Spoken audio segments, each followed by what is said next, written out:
బక్షీబానునా? తను పవిత్ర మక్కాకి హజ్ యాత్రకి వెళ్ళింది కదా, అప్పుడే ఎలా తిరిగొచ్చింది? భాయిజాన్, నాతో పాటు చాలా మందిని ఓడలోంచి బలవంతంగా దింపేశారు.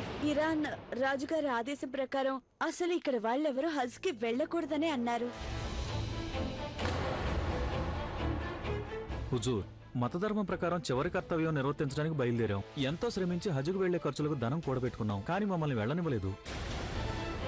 మిగతా అన్ని రాజ్యాల యాత్రికుల్ని వెళ్లనిచ్చారు. మొఘలాయ సామ్రాజ్యపు భక్తుల్ని మాత్రం ఓళ్లోంచి దించేశారు. ఎందుకని?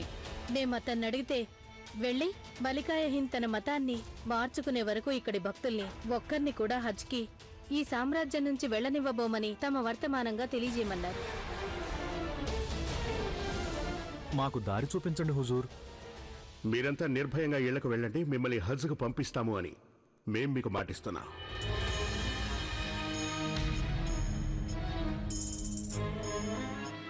ఈ సమస్య మరీ క్లిష్టమైపోతోంది జలాల్. అవును షెహన్షా, సలీం రాకుమారుడికి పట్టాభిషేకం చేయనేలేదు. కానీ ఇరాన్ రాజు ఆంక్షలు విధించడం ఆరంభించేశారు. మనం పట్టాభిషేకాన్ని ఆపు చేయాలి. కానీ షహిన్షా తన పట్టాభిషేకం ఆగిపోయినట్లు తనకి తెలిస్తే సలీం రాకుమారుడు చాలా బాధపడతాడు. పట్టాభిషేకం జరుగుతుంది. రేపే జరుగుతుంది.